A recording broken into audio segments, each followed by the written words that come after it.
Wow. Let me just take it in. First of all, it is beyond a pleasure and an honor to be here to celebrate the City College of New York class of 2016. You all, I mean, this has been the most fun I think I've had at a commencement ever.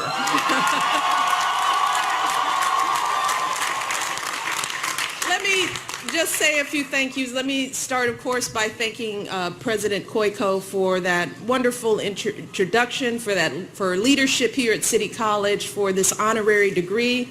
I also want to recognize Senator Schumer, Chancellor Milliken, Trustee Shorter, Edward Plotkin, as well as your amazing valedictorian,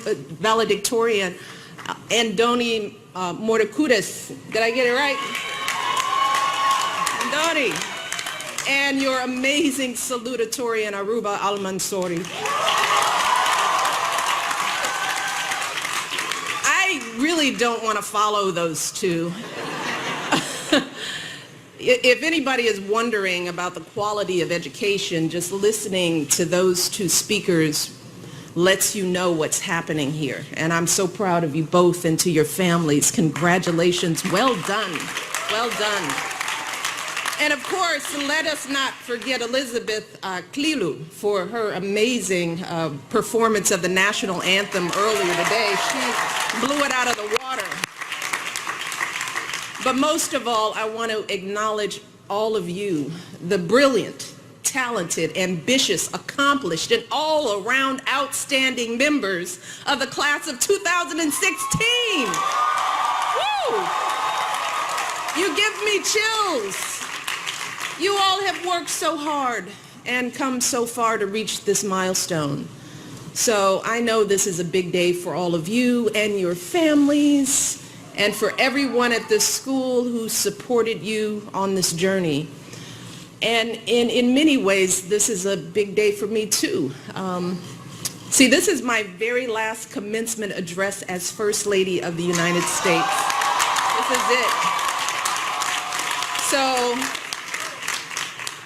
I just want to take it all in, and I think this was the perfect place to be, because this is my last chance to share my love and admiration and hopefully a little bit of wisdom with the graduating class. And graduates, I really want you all to know that there is a reason why, of all of the colleges and universities in this country, I chose this particular school in this particular city for this special moment. And I'm here because of all of you. I mean, we've talked about it. Andoni, I'm going to talk a little bit about diversity. Thank you. Just look around. Look at who you are. Look at where we're gathered today. As the president eloquently said, at this school, you represent more than 150 nationalities. You speak more than 100 different languages. Whoa, just stop there. You represent just about every possible background, every color and culture, every faith and walk of life. And you've taken so many different paths to this moment. Maybe your family has been in the city for generations. Or maybe like my family, they came to this country centuries ago in chains. Maybe they just arrived here recently, determined to give you a better life. But graduates, no matter where your journey started, you have all made it here today through the same combination of unyielding determination, sacrifice, and a whole lot of hard work. Commuting hours each day to class, some of you juggling, yes, amen, juggling multiple jobs to support your families and pay your tuition. Studying late into the night, early in the morning on subways and buses, and in those few precious minutes during breaks at work. And somehow you still found time to give back to your communities, tutoring young people, reading to kids, volunteering at hospitals. Somehow you still managed to do prestigious internships and research fellowships. and join all kinds of clubs and activities. And here at this nationally ranked university with a rigorous curriculum and renowned faculty, you rose to the challenge, distinguishing yourselves in your classes, winning countless honors and awards, and getting into top graduate schools across the country. Whoa.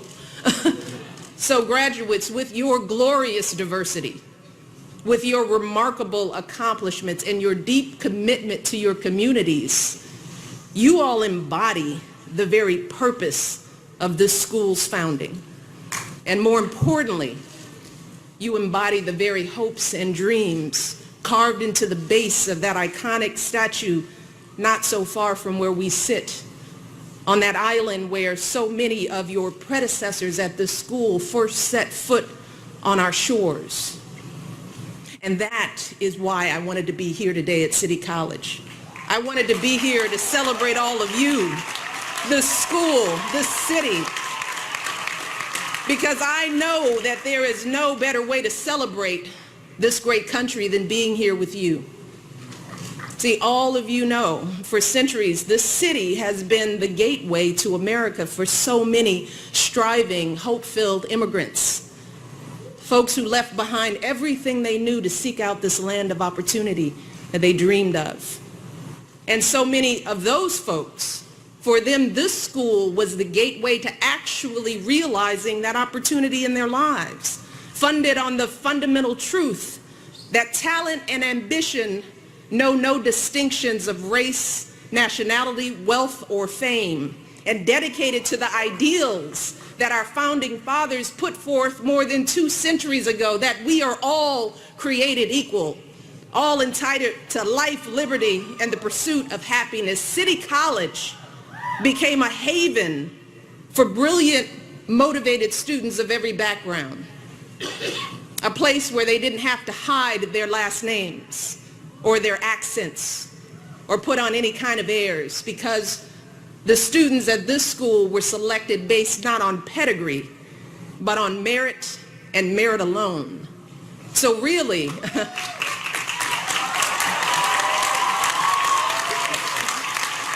it is no accident that this institution has produced 10 Nobel Prize winners, along with countless captains of industry, cultural icons, leaders at the highest levels of government. Because talent and effort, combined with our various backgrounds and life experiences, has always been the lifeblood of our singular American genius. Just take the example of the great American lyricist Ira Gershwin, who attended City College a century ago. The son of a Russian Jewish immigrant, his songs still light up Broadway today. Or consider the story of the former CEO of Intel, Andrew Grove, class of 1960. He was a Hungarian immigrant whose harrowing escape from Nazism and communism shaped both his talent for business and his commitment to philanthropy. And just think about the students in this very graduating class. Students like the economics and pre-law major from Albania, who also completed the requirements for a philosophy major and dreams of being a public intellectual. The educational theater student from right here in Harlem, who's already an award-winning playwright and recently spoke at the White House. The biomedical science major who was born in Afghanistan and plans to be a doctor, a policymaker, and an educator. And your salutatorian, whose Yemeni roots inspired her to study Yemeni women's writing and to advocate for girls in her community, urging them to find their own voices, to tell their own stories. I could go on. These are just 4 of the nearly 4,000 unique and amazing stories in this graduating class. Stories that have converged here at City College, this dynamic, inclusive place where you all have had the chance to really get to know each other, to listen to each other's languages, to enjoy each other's food, the lasagna, obviously. music and holidays, debating each other's ideas, pushing each other to question old assumptions and consider new perspectives. And those interactions have been such a critical part of your education at this school, those moments when your classmates showed you that your stubborn opinion wasn't all that well informed. Or when they open your eyes to an injustice you never knew existed. Or when they helped you with a question that you couldn't have possibly answered on your own. I think your valedictorian put it best, and this is a quote, said, "The sole irreplaceable component of my CCNY experience came from learning alongside people with life experiences strikingly different from my own." He said, "I've learned that diversity in human experience gives rise to diversity in thought, which creates distinct ideas and methods of problem solving." That's an okay quote. Okay, you're bright. I couldn't have said it better myself. That is the power of our differences to make us smarter and more creative. And that is how all those infusions of new cultures and ideas, generation after generation, created the matchless alchemy of our melting pot and helped us build the strongest, most vibrant, most prosperous nation on the planet. Right here. But unfortunately, graduates, despite the lessons of our history and the truth of your experience here at City Colleges, some folks out there today seem to have a very different perspective. They seem to view our diversity as a threat to be contained rather than as a resource to be tapped. They tell us to be afraid of those who are different, to be suspicious of those with whom we disagree. They act as if name-calling is an acceptable substitute for thoughtful debate, as if anger and intolerance should be our default state rather than the optimism and openness that have always been the engine of our progress. But graduates, I can tell you as First Lady, I have had the privilege of traveling around the world and visiting dozens of different countries, and I have seen what happens when ideas like these take hold. I have seen how leaders who rule by intimidation, leaders who demonize and dehumanize entire groups of people often do so because they have nothing else to offer. And I've seen how places that stifle the voices and dismiss the potential of their citizens are diminished, how they are less vital, less hopeful, less free. Graduates, that is not who we are. That is not what this country stands for. No, here in America, we don't let our differences tear us apart, not here, because we know that our greatness comes when we appreciate each other's strengths, when we learn from each other, when we lean on each other, because in this country, it's never been each person for themselves. No, we're all in this together. We always have been. And here in America, we don't give in to our fears. We don't build up walls to keep people out because we know that our greatness has always depended on contributions from people who were born elsewhere, but sought out this country and made it their home. From innovations like Google and eBay to inventions like the artificial heart, the telephone, even the blue jeans, to beloved patriotic songs like God Bless America, like national landmarks like the Brooklyn Bridge and yes, the White House, both of which were designed by architects who were immigrants. Finally, graduates, our greatness has never, ever come from sitting back and feeling entitled to what we have.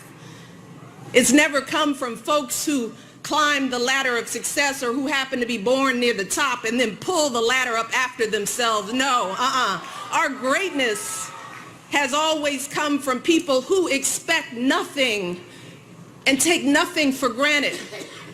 Folks who work hard for what they have, then reach back and help others after them. That is your story, graduates, and that is the story of your families.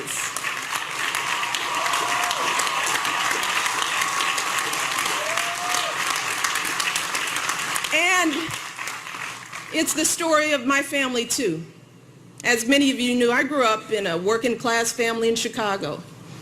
And while neither of my parents went past high school, let me tell you, they saved up every penny that my dad earned at his city job because they were determined to send me to college.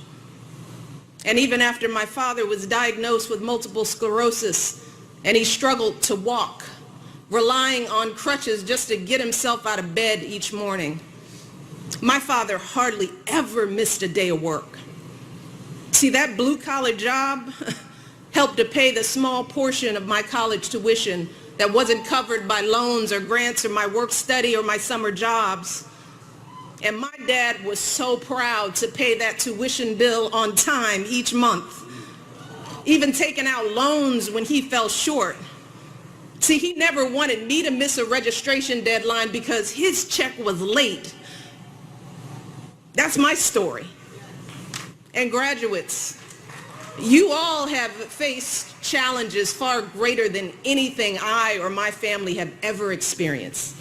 Challenges that most college students could never even imagine. Some of you have been homeless. Some of you have risked the rejection of your families to pursue your education. Many of you have lain awake at night wondering how on earth you were going to support your parents and your kids and still pay tuition. And many of you know what it's like to live not just month to month or day to day, but meal to meal. But graduates, let me tell you, you should never, ever be embarrassed by those struggles.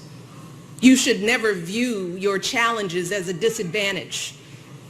Instead, it's important for you to understand that your experience facing and overcoming adversity is actually one of your biggest advantages. And I know that because I've seen it myself, not just as a student working my way through school, but years later before I came to the White House and I worked as a dean at a college. In that role, I encountered students who had every advantage. Their parents paid their full tuition. They lived in beautiful campus dorms. They had every material possession a college kid could want: cars, computers, spending money. But when some of them got their first bad grade, they just fell apart. They lost it because they were ill-equipped to handle their first encounter with disappointment or falling short. But graduates, as you all know, life will put many obstacles in your path that are far worse than a bad grade. You'll have unreasonable bosses and difficult clients and patients. You'll experience illnesses and losses, crises and setbacks that will come out of nowhere and knock you off your feet. But unlike so many other young people, you have already developed the resilience and the maturity that you need to pick yourself up and dust yourself off and keep moving through the pain. Keep moving forward. You have developed that muscle. And with the education you've gotten at this fine school and the experiences you've had in your lives, let me tell you, nothing, and I mean nothing, is going to stop you from fulfilling your dreams. And you deserve every last one of the successes that I know you will have. But I also want to be very clear that with those successes comes a set of obligations to share the lessons you've learned here at this school, the obligation to use the opportunities you've had to help others. That means raising your hand when you get a seat in that board meeting and asking the question, well, whose voices aren't being heard here? What ideas are we missing?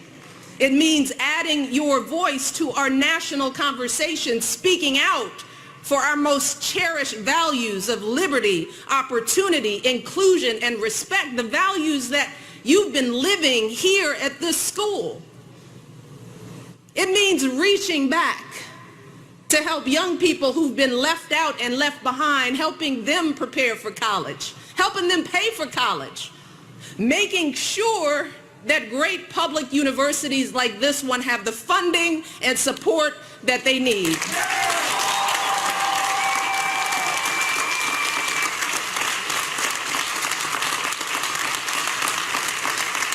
Because we all know that public universities have always been one of the greatest drivers of our prosperity, lifting countless people into the middle class, creating jobs and wealth all across this nation. Public education is our greatest pathway to opportunity in America. So we need to invest in and strengthen our public universities today and for generations to come.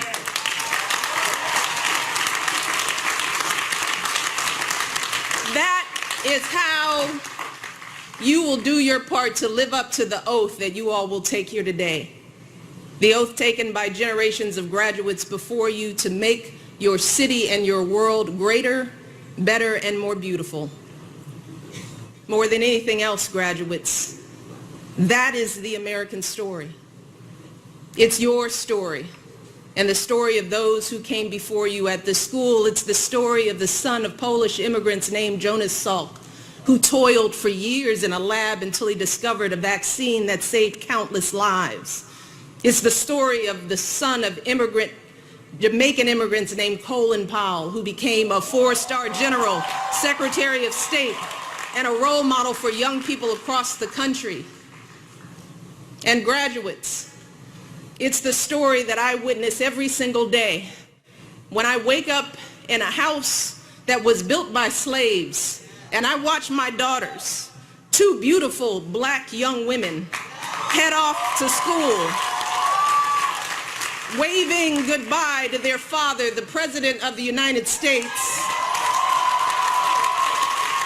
the son of a man from Kenya who came here to America for the same reasons as many of you, to get an education and improve his prospects in life.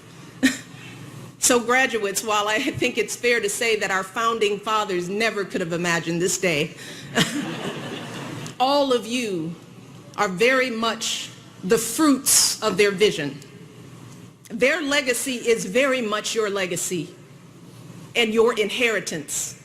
And don't let anybody tell you differently. You are the living, breathing proof that the American dream endures in our time. It's you. So I want you all to go out there, be great, build great lives for yourself, enjoy the liberties that you have in this great country, pursue your own version of happiness, and please, please always, always do your part to help others do the same. I love you all. I am so proud of you. Thank you for allowing me to share this final commencement with you. I have so much faith in who you will be. Just keep working hard and keep the faith.